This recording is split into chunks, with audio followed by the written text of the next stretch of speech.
I'd like to also bring in on this broadcast Karti Chidambaram, Congress MP. Karti, thank you very much for joining us here on India Today. Good evening. I just want to put out the picture of you standing there moments after that attack took place. You're seen standing as there's yellow smoke around in the Lok Sabha, and it's unbelievable because that picture kind of, reinstates what's happened inside the Lok Sabha. You're seen standing there right next to Rahul Gandhi while there's plumes of smoke inside the Lok Sabha. Can you tell us what happened? You were in the house and suddenly these two men we were here were inside with these cans in their shoes. I'm sure you've heard this from many people. I mean, the 0 hour was happening in the Lok Sabha. I was slated to speak, so I was going through my notes. I suddenly heard a thud to the left of me. I thought that somebody had fallen down from the visitors gallery. But then when I saw that person get up and rush towards the speaker's chair, I also moved towards that person. But by the time I reached there, members in that area had restrained him. As he was being restrained, he pulled out a canister which gave out an yellow smoke-like substance came out of the yellow canister. As while this was happening, another person jumped down from the visitors gallery. He too had a canister with him which gave out yellow fumes. In hindsight, these fumes could have been toxic, could have been anthrax, could have been sarin, and then the consequences would have been very, very tragic and fatal. I see a lot of you, including you, of course, Karti, standing about there. But did you not feel a sense of fear when you saw that yellow smoke going about? That this could be something much worse, as you pointed out. This all was happening in really quick time. I think when this was really unfolding, it didn't really occur to me that it could be see, my initial reaction was that it was an accident that somebody fell down. But then I realized that somebody had actually deliberately jumped in and they were moving towards the speaker's chair.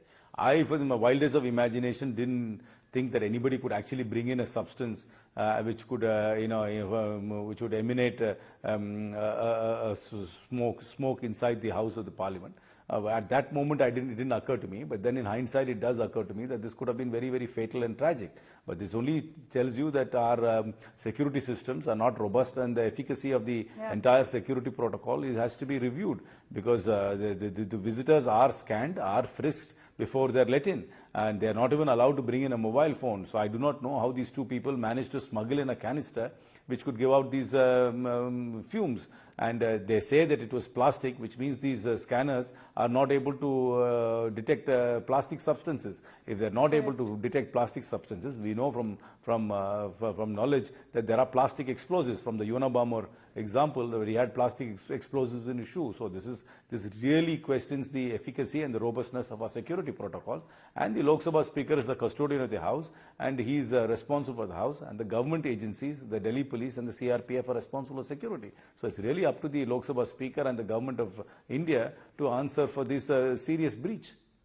The question of how did these people get through the security check, apparently they don't make you remove your shoes, which we do even at the airport. And yet in the parliament, they're not making you remove your shoes. And that's why these men managed to smuggle these smoke cans inside the Lok Sabha, which is something that, I can't wrap around my head. They obviously had done.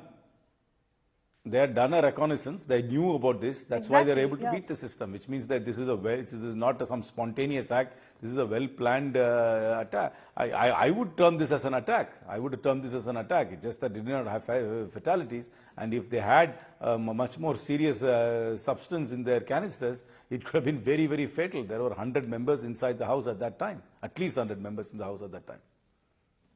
Essentially, that they weren't carrying something more lethal. But Karti, I also want to ask you, because there's a lot of talk about how these intruders managed to get in.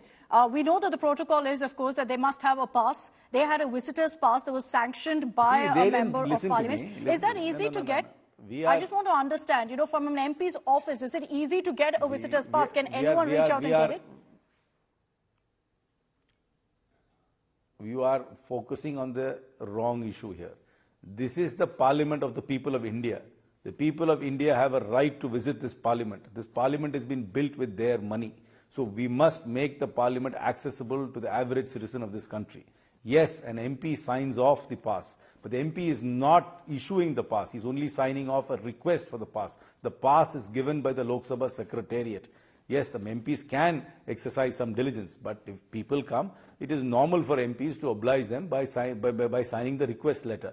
So while I know it is a BJP MP who signed off this pass, I don't want to pinpoint at him, because I know this is common practice that MPs will oblige anybody who requests for a pass. After all, it's the house of the people and people must go there. So I mean, I agree that maybe in the future we should double check on the people who we are signing off the pass. But I would not attribute any motives to the MP, and unless an investigation proves otherwise. The real failure is in the frisking and in the scanning of the visitors into the parliament, and not in the MP making a request for the pass. Let's not focus on the wrong issues in this incident. The incident is about, and we should focus about the response time for the security team, the response time of the parliamentary staff, the screening, the scanning, and the frisking, and the marshals in the gallery area who are supposed to look and monitor the visitors who are sitting there. You know, I appreciate the fact that you're saying, you know, I'm not going to politicize this and focus on the bigger issue here about security concerns, because there have been some who've been saying that it's because it's in the new parliament that there isn't adequate security. The buck stops to the Lok Sabha secretariat. The buck stops to the Lok Sabha secretariat, for whose head is the speaker, and with the Delhi police and the CRPF, whose head is the Home Ministry. So these are the administrative heads of the agencies which are supposed to secure and to make sure Parliament is safe. I mean, the MP, yes, has made a request for a pass, but to blame the MP for this incident, I think would be erroneous on my part. Okay. All right. Karti Chidambaram, thank you very much for joining us here on India Today.